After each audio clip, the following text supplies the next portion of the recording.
Video കാണുന്ന എല്ലാവർക്കും ഇതുപോലുള്ള എക്സ്പീരിയൻസ് ഉണ്ടാവുമെന്ന് ഞാൻ പറയുന്നില്ല, പക്ഷെ കുറച്ച് പേർക്കെങ്കിലും ഉണ്ടായേക്കാം. എത്ര പഠിച്ചിട്ടും എത്താണ്ടായിപ്പോയതാ.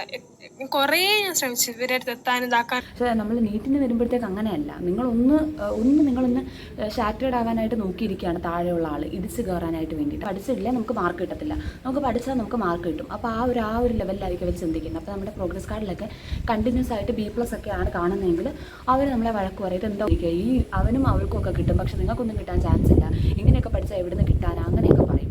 അതൊന്നും ശരിക്കും പറഞ്ഞാൽ നമ്മൾ അതൊക്കെ കേൾക്കുമ്പോൾ നമ്മൾ ശരിക്കും ഡീമോട്ടിവേറ്റഡ് ആവും. പക്ഷെ നമ്മൾ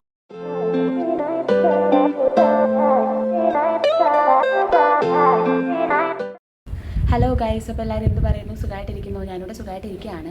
അപ്പോൾ ശരിക്കും പറഞ്ഞാൽ തമ്മിൽ കണ്ടപ്പോൾ മനസ്സിലായി കാണുമല്ലോ. ഇതിനകത്തിൽ ഞാൻ പറയുന്നത് കുറച്ച് ഫാക്ട്സ് ആണ്. ഈ വീഡിയോ ചെയ്യണമെന്ന് ഞാൻ ശരിക്കും ഒരു 1-2 വട്ടം ആലോചിച്ചതാണ്. എന്നാലും ഞാൻ വിചാരിച്ചു ചെയ്യാമെന്ന്. കാരണം ചിലപ്പോൾ ഈ വീഡിയോ കണ്ടാൽ ചിലവർക്കൊരു പേടിയോ അല്ലെങ്കിൽ ഒരു ഡീമോട്ടിവേഷനോ ഒക്കെ ആയാലോ എന്ന് എനിക്കൊരു പേടിയുണ്ടായതുകൊണ്ടാണ് ഞാൻ ഇതുവരെ ഇടാതിരുന്നത്. പക്ഷേ നമ്മളൊന്ന് കരുതിയിരിക്കുന്നത് നല്ലതാണ്. ഇപ്പം ഞാൻ പറയട്ടെ, ഈ വീഡിയോ കാണുന്ന എല്ലാവർക്കും ഇതുപോലുള്ള എക്സ്പീരിയൻസ് ഉണ്ടാവുമെന്ന് ഞാൻ പറയുന്നില്ല, പക്ഷെ കുറച്ച് പേർക്കെങ്കിലും ഉണ്ടായേക്കാം.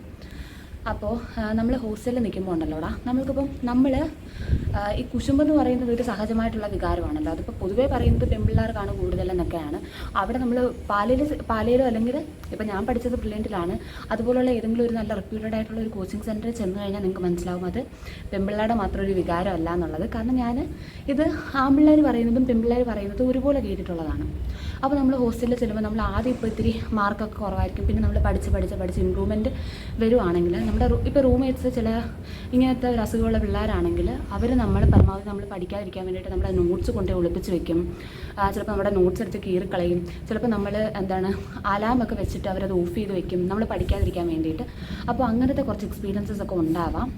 അപ്പോൾ ശരിക്കും പറഞ്ഞാൽ നമ്മളതിനെയൊക്കെ ഒരു നൈസായിട്ട് ഹാൻഡിൽ ചെയ്യുക. ചാടിക്കയറി അടി ഉണ്ടാക്കാനൊന്നും പോകരുത്. കാരണം അങ്ങനെ പോയി കഴിഞ്ഞ് കഴിഞ്ഞാൽ ഭാവിയിൽ നമുക്ക് എന്തായാലും 1-2 ദിവസത്തേക്കല്ലല്ലോ നമ്മളിവിടെ പോയി നിൽക്കുന്നത്, നമ്മളൊരു കൊല്ലത്തേക്കാണ് പോയി നിൽക്കുന്നത്. പിന്നെ നമുക്ക് ആ ഒരു റൂമിൽ സർവൈവ് ചെയ്യാൻ പറ്റത്തില്ല. പിന്നെ നമ്മൾ പെട്ടെന്ന് ഹോസ്റ്റലിൽ മാറാനും റൂം മാറാനും ഒന്നും പെട്ടെന്ന് നടക്കുന്ന കാര്യങ്ങളല്ലല്ലോ. അപ്പോൾ നമ്മളവരെ പരമാവധി പറഞ്ഞ് മനസ്സിലാക്കാനായിട്ട് ശ്രമിക്കുക അങ്ങനത്തെ കാര്യങ്ങളൊക്കെ. പിന്നെ ചില പിള്ളേരുണ്ടല്ലോടാ, ഈ അലാം ചിലപ്പോൾ മനഃപൂർവ്വം ഓഫ് ചെയ്യുന്നതായിരിക്കത്തില്ല. അവർ ചിലപ്പോൾ കുറേ നേരം പഠിച്ചിട്ടായിരിക്കും ഒന്ന് കിടന്നുറങ്ങുന്നത്. അപ്പോൾ മറ്റേ ആളെന്ന് പറയുന്നത് അവരെക്കാട്ടിൽ താമസിച്ചിട്ടായിരിക്കും ചിലപ്പോൾ കിടക്കുന്നത്. പക്ഷേ അവർ 1 മണിക്കൂർ കഴിഞ്ഞൊക്കെ അലാം വയ്ക്കും. അവരൊട്ട് എഴുന്നേക്കത്തുമില്ല. ഈ അലാമിൻ്റെ സൗണ്ട് കാരണം നമുക്കൊട്ട് ഉറങ്ങാനും പറ്റത്തില്ല. അങ്ങനെയുള്ള സാഹചര്യങ്ങളിലും ചിലപ്പോൾ നമ്മളിങ്ങനെ അതൊക്കെ ചെയ്തു പോകാറുണ്ട്. അപ്പോൾ അത് നിങ്ങൾ സാഹചര്യം കൂടെ നോക്കിയിട്ട് വേണം നമ്മൾ പ്രതികരിക്കാനായിട്ട്. പിന്നെ നമുക്ക് ബാഡ് എക്സ്പീരിയൻസ് വരുന്നതെന്ന് വെച്ച് കഴിഞ്ഞാൽ, ഇപ്പം നമുക്കറിയാമല്ലോ നമ്മൾ വീട്ടിൽ നിന്ന് ആദ്യമായിട്ട് മാറി നിൽക്കുന്നതാണ്. ഇപ്പം നമ്മളുടെ വീട്ടുകാരൊക്കെ ആണെങ്കിൽ ചിലപ്പോൾ മാർക്കൊക്കെ കുറഞ്ഞാൽ ഇത്തിരി നമ്മളെ ഒരു ആശ്വസിപ്പിക്കുന്ന ടൈപ്പൊക്കെ ആയിരിക്കുമല്ലോ. കുറേ ഭൂരിഭാഗം പേരും, ചിലവരേ ഉള്ളൂ അപ്പുറത്തെ കുട്ടിയായിട്ട് കമ്പയർ ചെയ്തിട്ട് നമ്മളെ വഴക്ക് പറയുന്നത്. അപ്പോൾ നമ്മളിപ്പോൾ ഹോസ്റ്റലിലൊക്കെ ചെന്ന് വയ്ക്കുമ്പോഴത്തേക്ക് നമ്മുടെ പ്രോഗ്രസ് കാർഡൊക്കെ സൈൻ ചെയ്യുന്നത് അവിടുത്തെ വാർഡനായിരിക്കും.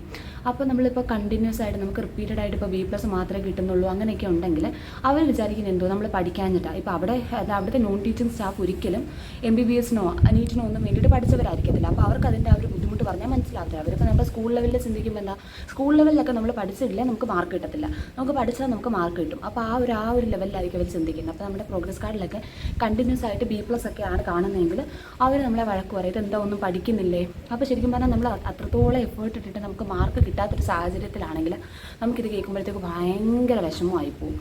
എനിക്ക് ഇങ്ങനത്തെ ഒരു സാഹചര്യം വന്നിട്ടുള്ളതെന്ന് വെച്ച് കഴിഞ്ഞാൽ ബ്രില്യൻറ്റിൽ ഒരു എക്സാം നടത്തിയപ്പോൾ എനിക്ക് കുറച്ച് ഞാൻ നന്നായിട്ട് സ്ട്രഗിൾ ചെയ്യുന്നുണ്ടായിരുന്നു. എനിക്ക് എന്നാലും അടുപ്പിച്ചൊരു 3-4 വട്ടം B+ കിട്ടിയിട്ടുണ്ട്. അന്നേരത്തേക്ക് ഇങ്ങനെ നമ്മുടെ വാർഡൻ എന്ന് വെച്ച് കഴിഞ്ഞാൽ ഒരു സമയമുണ്ട് നമുക്ക് ഈ പ്രോഗ്രസ് റിപ്പോർട്ട് സൈൻ ചെയ്യാനായിട്ട്.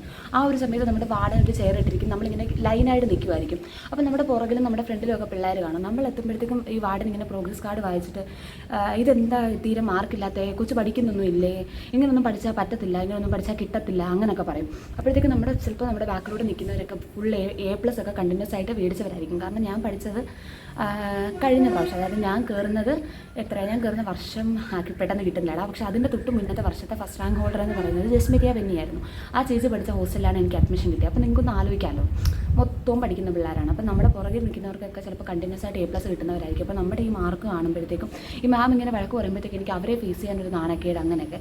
കാരണം എന്ന് വെച്ച് കഴിഞ്ഞാൽ നമുക്ക് മെയിനായിട്ടുള്ളതെന്ന് വെച്ച് കഴിഞ്ഞാൽ അവർ കാണുന്നതാണ് ഞാനിങ്ങനെ തലങ്ങും വിലങ്ങും നടന്ന് പഠിക്കുന്നതും കാര്യങ്ങളൊക്കെ. അന്നേരം അവർ വിചാരിക്കും, അയ്യോ കൊച്ചു എന്താ ഇത്രയും പഠിച്ചിട്ട് ഇതിനൊന്നും മാർക്കൊന്നും കിട്ടാത്തേ അങ്ങനെയൊക്കെ പറയുമല്ലോ. അതായത് നമുക്കിതൊരു നാണക്കേട് പോലെ നമ്മൾ പെട്ടെന്ന് ഇത്രയും നല്ലൊരു എബോ ആവറേജ് അല്ലെങ്കിൽ ഒരു എക്സ്ട്രാ ഓർഡിനറി ആയിട്ടൊക്കെ സ്കൂളിൽ നിന്നിട്ട് പെട്ടെന്ന് ഒരു ആവറേജ് അല്ലെങ്കിൽ ബിലോ ആവറേജ് ആയി പോകുമ്പം നമുക്ക് ശരിക്കും ഭയങ്കരമായിട്ട് സഹിക്കാനാവാത്തൊരു വിഷമമൊക്കെ വരും. അപ്പോൾ അതൊക്കെ ഒരു സ്വാഭാവികമാണ്. നമ്മൾ അതിനകത്തിലൊന്നും കണ്ടങ്ങ് തളർന്നു പോകരുത്. നമ്മൾ റിപ്പീറ്റഡ് ആയിട്ട് വർക്ക് ചെയ്യുക. നമ്മളിപ്പം ചിലപ്പോൾ അവിടുത്തെ എക്സാമിന് ചിലപ്പോൾ നമുക്ക് നല്ല രീതിയിൽ സ്കോർ ചെയ്യാൻ പറ്റുന്നുണ്ടായിരിക്കത്തില്ല. പക്ഷേ നിങ്ങൾ ഒരിക്കലും ഡീമോട്ടിവേറ്റഡ് ആവരുത്. നമ്മൾ ശ്രമിച്ചുകൊണ്ടേ ഇരിക്കുക. കാരണം നമ്മൾ അവിടുത്തെ എക്സാമിന് മാർക്ക് സ്കോർ ചെയ്യുന്നതിനെക്കാട്ടി ഉപരി നമുക്ക് നീറ്റ് എക്സാമിന് മാർക്ക് സ്കോർ ചെയ്യുന്നതാണ് നമ്മുടെ ലക്ഷ്യം. ഇപ്പോൾ ബ്രില്യൻറ്റിൽ നമുക്കൊരു 680 കിട്ടിയിട്ട് നമുക്ക് നീറ്റിന് 450 കിട്ടിക്കഴിഞ്ഞാൽ പോയില്ലേടാ. അപ്പോൾ നമ്മൾ കണ്ടിന്യൂസ് ആയിട്ട് നമ്മുടെ നീറ്റ് എക്സാമാണ് നമ്മുടെ ലക്ഷ്യം. ഇതൊക്കെ ജസ്റ്റ് ഒരു ചവിട്ടുപടിയാണ്. ഇതൊക്കെ ജസ്റ്റ് വെറും ഒരു ചവിട്ടുപടിയാണ്. നമുക്ക് ചവിട്ടി നിൽക്കാൻ വേണ്ടിയിട്ട് മാത്രമുള്ളതാണ്. അതായിട്ട് താന്നു പോകത്തില്ല. നമ്മളായിട്ടാണ് നമ്മളെ താക്കുന്നത്. ഈ പടി എന്ന് പറയുന്നത് കോൺക്രീറ്റിൻ്റെ പടി തന്നെയാണ്. പക്ഷെ നമ്മളായിട്ട് അത് ചവിട്ടി കയറുന്നതിന് പകരം ഒരു ലെവലിൽ വെച്ചിട്ട് നമ്മളായിട്ട് അങ്ങ് താന്നു കൊടുക്കും. അന്നേരം അങ്ങനെ അത് താന്നു കൊടുത്തു കഴിഞ്ഞാൽ നമ്മൾക്ക് പറ്റത്തില്ല എന്നൊരു തോന്നൽ നമുക്ക് ഉണ്ടായി കഴിഞ്ഞ് കഴിഞ്ഞാൽ പിന്നെ പറ്റത്തില്ലടാ. പിന്നെ നമ്മുടെ കയ്യിൽ നിന്ന് പോകും. നമ്മൾ ഇത്രയും നമ്മൾ പഠിച്ചിട്ട് മാർക്കൊന്നും കിട്ടുന്നില്ല, പിന്നെ ഞാനെന്തിനാ പഠിക്കുന്നത്, അങ്ങനൊരു തോന്നൽ വന്നു കഴിഞ്ഞാൽ പിന്നെ പോയടാ. പിന്നെ നമ്മുടെ കയ്യിൽ നിന്ന് പതുക്കെ 1-2 ചാപ്റ്റേഴ്സ് ആയിട്ട് ഇങ്ങനെ മിസ്സായി തുടങ്ങും. പിന്നെ ഒരു ഹോൾ സബ്ജക്റ്റായിട്ട് നമ്മുടെ കയ്യിൽ നിന്ന് പോകും.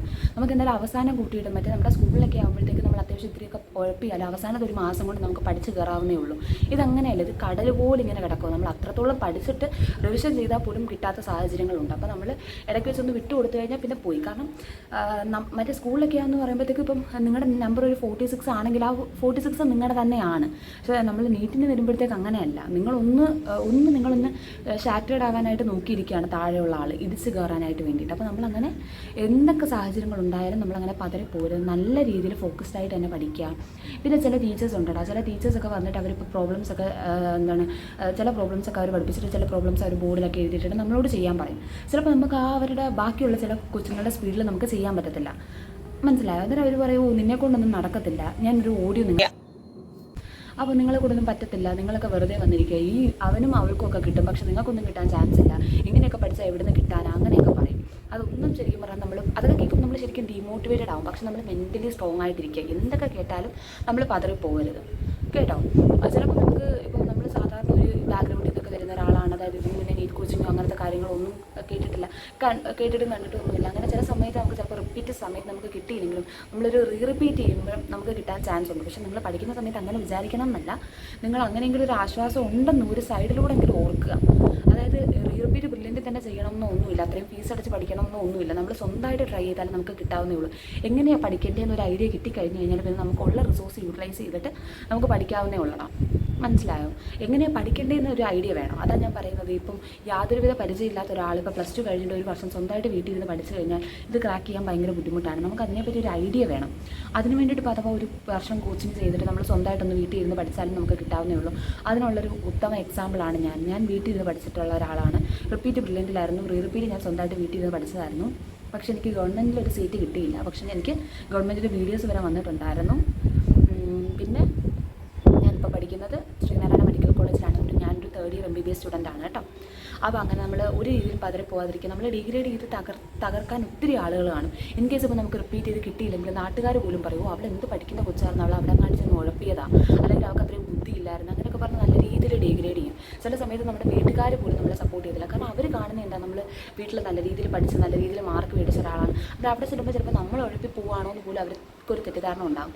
അപ്പോൾ നമ്മൾ ചെയ്യേണ്ടതെന്ന് വെച്ച് കഴിഞ്ഞാൽ ഇപ്പോൾ നിങ്ങൾക്ക് എന്താണ് അപ്സ് ആണെങ്കിലും ഡൗൺ ആണെങ്കിലും നിങ്ങൾ നിങ്ങളുടെ വീട്ടുകാരുമായിട്ട് അത് ഷെയർ ചെയ്യുക. നിങ്ങളുടെ ആദ്യത്തെ വീക്കിലി എക്സാം കാണുമ്പോഴത്തേക്ക് ഇപ്പോൾ അവരെ സമാധാനിപ്പിക്കാൻ വേണ്ടിയിട്ട് അമ്മയെ ഞാനതൊന്നും വൃത്തിക്ക് പഠിച്ചില്ല, അതുകൊണ്ടാണ് മാർക്ക് കുറഞ്ഞ്, അങ്ങനെയൊന്നും പറയാതിരിക്കുക. അമ്മയെ ഞാൻ ശ്രമിക്കുന്നുണ്ട്, പക്ഷേ എനിക്കെന്തോ അത്ര പറ്റുന്നില്ല, അത്ര കോമ്പറ്റീഷനാണ്, അങ്ങനെയൊക്കെ പറഞ്ഞ് അവരെ ഒന്ന് കൺവിൻസ് ചെയ്യാൻ നിങ്ങൾ ശ്രമിക്കുക. അതിൻ്റെ ഒരു പ്രശ്നം എന്താണെന്ന് അറിയുമോ, നമുക്കിപ്പോൾ പെട്ടെന്ന് ഇപ്പം നിങ്ങൾക്ക് ഇത്രയും നിങ്ങൾ സ്ട്രഗിൾ ചെയ്യുന്നതായിട്ട് വീട്ടുകാർ കാണുന്നുണ്ട്, പഠിക്കാത്തതുകൊണ്ടാണ് നിങ്ങൾ മാർക്ക് കിട്ടാത്തതെന്നൊക്കെ അവർ ചിന്തിക്കുന്ന സമയത്ത് പെട്ടെന്ന് നീറ്റ് എക്സാമിന് നിങ്ങൾക്ക് ഒട്ടും ഒരു മാർക്കില്ലാത്ത അവസ്ഥ വന്നു കഴിഞ്ഞാൽ അവർക്ക് അങ്ങോട്ട് അക്സെപ്റ്റ് ചെയ്യാൻ പറ്റത്തില്ല. അപ്പോൾ നമുക്കൊരു അപ്പ് ആണെങ്കിലും നമുക്കൊരു ഡൗൺ ആണെങ്കിലും നമ്മൾ വീട്ടുകാരുമായിട്ട് ഷെയർ ചെയ്യുക. നമ്മുടെ ആ ഒരു ലെവൽ അവരെ മനസ്സിലാക്കിപ്പിക്കുക. അതായത് ഇപ്പം ചില സാഹചര്യങ്ങളിൽ അവരെ ഒരു അമിതമായിട്ടുള്ളൊരു പ്രതീക്ഷയിലിട്ട് കൊണ്ടുപോകാതിരിക്കാനും നമുക്ക് പറ്റും. ഇപ്പോൾ നമ്മൾ നല്ല രീതിയിൽ നമ്മൾ പഠിക്കാത്തതുകൊണ്ടാണ് മാർക്ക് കിട്ടാത്തത്, അങ്ങനത്തെ സാഹചര്യത്തിൽ അവർ പഠിച്ച് കയറിക്കോളൂ എന്ന് പ്രതീക്ഷിക്കും. അപ്പോൾ നമുക്ക് പെട്ടെന്ന് കിട്ടാതാവുമ്പോൾ അങ്ങനത്തെ കുറച്ച് പ്രശ്നങ്ങളുണ്ട്. അപ്പോൾ നമുക്ക് എന്തൊക്കെ ഉണ്ടെങ്കിലും നമ്മൾ നമ്മുടെ വീട്ടുകാരുമായിട്ട് ഷെയർ ചെയ്യാൻ ശ്രദ്ധിക്കുക. ആരെന്ത് പറഞ്ഞാലും പതറി പോകാതിരിക്കുക. ചിലപ്പോൾ നമുക്കിപ്പോൾ ഈ വാർഡന്മാരെ അങ്ങനത്തെ കാര്യങ്ങൾ ചിലർ നല്ല രീതിയിൽ വഴക്ക് പറയും. ചിലപ്പോൾ ആ ഒരു സമയത്ത് നല്ല രീതിയിൽ സ്കോർ ചെയ്ത പിള്ളേർ നമ്മുടെ അപ്പുറത്തും ഇപ്പുറത്തും ഒക്കെ ഉണ്ടായിരിക്കും. അതൊന്നും നമ്മൾ ഒരു മൈൻഡ് ചെയ്യാതെ ഇരിക്കുക. നമ്മൾ പരമാവധി കോൺഫിഡൻ്റ് ആയിട്ടിരിക്കുക കേട്ടോ. അങ്ങനെ ഒന്നും നമ്മൾ തകർന്നു പോവാതിരിക്കുക കേട്ടോ. അപ്പോൾ അങ്ങനെ ഇപ്പോൾ ഈ കുട്ടിയോട് എനിക്ക് അതേ പറയാനുള്ളൂ. അവളെ ഞാൻ എന്നെക്കൊണ്ട് പറ്റുന്ന രീതിയിലൊക്കെ സമാധാനിപ്പിച്ച്. അവൾക്ക് വേറെ അബദ്ധവും കൂടെ പറ്റിയിട്ടുണ്ടായിരുന്നു. അവൾ റെസിഡൻഷ്യൽ ബാച്ച് ആയിരുന്നു, ഫൗണ്ടേഷൻ കോഴ്സ് ചെയ്തിട്ടുള്ള കുട്ടിയായിരുന്നു. എന്നിട്ട് പോലും അവൾക്ക് ഡിമോട്ടിവേറ്റഡ് ആയിരുന്നു. അപ്പം പറ്റിപ്പോയതെന്ന് വെച്ച് കഴിഞ്ഞാൽ അവൾ ഇപ്പം അവൾക്ക് റെസിഡൻഷ്യൽ ബാച്ചിൽ പഠിക്കുന്ന സമയത്ത് അവൾക്ക് അത്ര പറ്റുന്നുണ്ടായിരുന്നില്ല. അന്നേരം അവൾ റിപ്പീറ്റിന് പോകാമെന്നൊക്കെ വിചാരിച്ചിരുന്നത്. അപ്പോൾ നമുക്കറിയാലോ ഒരു 550 എബോവ് സ്കോർ ഉണ്ടെങ്കിൽ ബ്രില്യൻറ്റിൽ നല്ല രീതിയിൽ നമുക്ക് നീറ്റ് റിഡക്ഷൻ കിട്ടും. അതായത് നീറ്റ് സ്കോർ ഒരു 550 ഒക്കെ ഉണ്ടെങ്കിൽ നമ്മൾ ബ്രില്യൻറ്റിൽ ഇപ്പം അവിടെ തന്നെ റിപ്പീറ്റ് ചെയ്തിട്ടോ അല്ലെങ്കിൽ വെളിയിൽ നിന്ന് വരുവാണെങ്കിൽ പോലും നമുക്ക് നല്ല രീതിയിൽ ഫീസ് റിഡക്ഷൻ കിട്ടും. അപ്പോൾ ഈ കൊച്ച് എന്തായാലും അവൾക്ക് അഡ്മിഷൻ കിട്ടത്തില്ലെന്ന് നമുക്ക് ഉറപ്പായിരുന്നു. പക്ഷേ അവൾ അതായത് ഒരു ഫീസ് റിഡക്ഷനിലൂടെ ബ്രില്യൻറ്റിൽ പഠിക്കാം എന്നുള്ള ആഗ്രഹത്തിൽ അവളെ കൂടി പറ്റുന്ന രീതിയിൽ ട്രൈ ചെയ്തിട്ട് നീറ്റ് പോയി എഴുതാം എന്നുള്ളൊരു ലക്ഷ്യത്തിലായിരുന്നു. പക്ഷേ അവൾക്ക് എക്സാം സമയത്ത് അവൾ കെമിസ്ട്രി മാർക്ക് ചെയ്യുന്നതിന് പകരം ഫിസിക്സാണ് മാർക്ക് ചെയ്തത്. മനസ്സിലായി? അവൾക്ക് ആ ഒരു റോ മാറിപ്പോയി. അപ്പം മൊത്തവും പോയില്ല. അവൾ മൊത്തവും ഫിസിക്സ് എന്തോ ഇങ്ങനെ അറ്റൻഡ് ചെയ്ത് കഴിഞ്ഞതിന് ശേഷമാണ് ഫിസിക്സ് എടുത്തപ്പോഴാണ് കാണുന്നത് ഫിസിക്സ് മൊത്തം മാർക്ക് ചെയ്ത് വെച്ചേക്കാണ്. ഇത്രയും നേരം കെമിസ്ട്രി ചെയ്തുകൊണ്ടിരുന്ന മൊത്തം ഫിസിക്സിലായിരുന്നു എന്നുള്ളത്. അപ്പോൾ അങ്ങനെയൊക്കെ ശ്രദ്ധിക്കുക. നിങ്ങൾക്ക് എന്തുമാത്രം നിങ്ങൾക്ക് ഇപ്പം നിങ്ങൾ ആദ്യം പരമാവധി നിങ്ങളെ നെഗറ്റീവ് മാർക്ക് കുറച്ചുകൊണ്ട് ക്വസ്റ്റ്യൻസ് അറ്റൻഡ് ചെയ്ത് നോക്കുക. എന്നാൽ ഇതെന്ന് പറയുന്നത് നമുക്ക് ജസ്റ്റ് ഒരു ട്രയൽ ഫേസ് മാത്രമാണ്.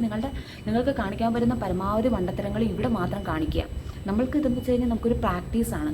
നമ്മൾ പരമാവധി നീറ്റിന് നല്ല രീതിയിൽ അറ്റൻഡ് ചെയ്യാൻ വേണ്ടിയിട്ട് നമുക്ക് ജസ്റ്റ് പ്രാക്ടീസ് വരുന്നൊരു സ്ഥലമാണ്. അപ്പോൾ നിങ്ങൾക്ക് എന്തൊക്കെ മണ്ടത്തരങ്ങൾ കാണിക്കാൻ പറ്റുമോ, എന്തൊക്കെ പൊട്ടത്തരങ്ങൾ കാണിക്കാൻ പറ്റുമോ അതൊക്കെ നിങ്ങൾ ആ ഒരു ബ്രില്യൻ്റ് OMRൽ കാണിക്കുക. അല്ലാതെ നീറ്റ് എക്സാമിന് പോയി കാണിക്കരുത്. ഇപ്പം നിങ്ങൾക്ക് ശരിക്കും പറഞ്ഞാൽ ആദ്യം എന്ന് വെച്ച് കഴിഞ്ഞാൽ നിങ്ങൾ നെഗറ്റീവ് മാർക്കിംഗ് കുറയ്ക്കണം ആ ഒരു രീതി ഞാൻ പറയത്തില്ല. നിങ്ങൾ ആദ്യം ചെല്ലുമ്പോൾ നിങ്ങൾക്ക് അറിയാവുന്നതെല്ലാം എന്നുള്ള രീതിയിൽ എഴുതുക. പിന്നെ 2 ഓപ്ഷൻ അറിയാവുന്നതെല്ലാം കറക്കി കുത്തി നോക്കുക. അന്നേരം മാത്രമേ നിങ്ങൾക്ക് ഈ നെഗറ്റീവ് മാർക്കിംഗ് എന്താണ് അതിനെപ്പറ്റി ഒരു ഐഡിയ കിട്ടത്തുള്ളൂ. നമുക്കൊരു പണി കിട്ടിയാലല്ലേ നമുക്ക് പിന്നെ അത് പണി കിട്ടും എന്നുള്ളൊരു ഇത് വരത്തുള്ളൂ. അപ്പോൾ ശരിക്കും പറഞ്ഞാൽ നിങ്ങൾക്ക് എന്തൊക്കെ രീതിയിൽ നിങ്ങൾക്ക് ചെയ്യാൻ പറ്റും, നിങ്ങളുടെ മനസ്സിലുള്ള സകലമായ ഉഡായിപ്സും എടുത്ത് അപ്ലൈ ചെയ്ത് ബ്രില്യൻ്റ് എക്സാമൊക്കെ എഴുതാൻ ശ്രദ്ധിക്കുക. അപ്പോൾ നിങ്ങൾക്ക് ഇങ്ങനെയൊക്കെ ചെയ്താൽ പറ്റത്തില്ല എന്നൊരു ബോധ്യമെങ്കിലും ഉണ്ടാവും. അപ്പോൾ അങ്ങനെ ശ്രദ്ധിക്കുക. പറയുന്നത് മനസ്സിലാവുന്നുണ്ടായിരിക്കുമല്ലോടാ. മനസ്സിലാവുന്നില്ലെങ്കിൽ നിങ്ങൾ കമൻറ്റ് ചെയ്യട്ടോ. അപ്പോൾ അങ്ങനെയാണ് ചില ടീച്ചേഴ്സ് നമ്മളെ നല്ല രീതിയിൽ ഡിമോട്ടിവേറ്റ് ചെയ്യുന്നത്. ബ്രില്യൻറ്റിൽ ഈ കൊച്ച് റെസിഡൻഷ്യൽ ബാച്ച് ആയിരുന്നു, അത് ബ്രില്യൻറ്റിലെ തന്നെ ആയിരുന്നു. പക്ഷേ എല്ലാ ടീച്ചേഴ്സും അങ്ങനെയൊന്നും അല്ല കേട്ടോ. ബേസ് മുതൽ നല്ല രീതിയിൽ പഠിപ്പിക്കുന്ന ടീച്ചേഴ്സും ഒക്കെ ഉണ്ട്. വേറൊരു കാര്യം പറയാനുള്ളതെന്ന് വെച്ച് കഴിഞ്ഞാൽ നിങ്ങളൊന്ന് ചിന്തിക്കും. ഇപ്പോൾ ഞാനൊരു A ബാച്ച് ആണെന്ന് വെച്ചോ, എൻ്റെ റൂംമേറ്റ് E ബാച്ചാണ്. എനിക്കിപ്പോൾ ഒരു 550 ഉണ്ട്, പക്ഷേ എനിക്ക് A കിട്ടിയുള്ളൂ. കാരണം എൻ്റെ മണ്ടേലെ ടോപ്പിക്സ് വേറെയാണ്, മറ്റേ ബാച്ചിൽ മണ്ടേലെ ടോപ്പിക്സ് അതായത് വീക്കിലി എക്സാമിൻ്റെ ടോപ്പിക്സ് വേറെയാണ്. അവൾക്ക് ചിലപ്പോൾ ഒരു 500 ഉണ്ട്, പക്ഷേ അവൾക്ക് A+ കിട്ടി. എനിക്ക് ചിലപ്പോൾ A+ കിട്ടി കാണത്തില്ല. അപ്പോൾ നമ്മൾ റൂംമേറ്റ്സ് ആകുമ്പോഴത്തേക്കും നമ്മൾ അങ്ങോട്ടും ഇങ്ങോട്ടും മാർക്ക് ചോദിക്കില്ല. ചിലപ്പോൾ എങ്ങനെയുണ്ട് റിസൾട്ട് എന്ന് ചോദിക്കുമ്പോൾ എനിക്ക് A ഉള്ളടാ, എനിക്ക് A+ ഉള്ളൂ. അന്നേരം അതൊന്നും കേട്ടിട്ട് നമ്മൾ ഡീമോട്ടിവേറ്റഡ് ആവാതിരിക്കുക. കാരണം ചിലപ്പോൾ നിങ്ങളുടെ പോലെ എക്സാം ആയിരിക്കത്തില്ല മറ്റേ ആൾക്ക് ചിലപ്പോൾ ഇത്രയും കൂടി ടഫായിരിക്കും. അപ്പോൾ അതുകൊണ്ടായിരിക്കും മാർക്ക് കുറഞ്ഞത്.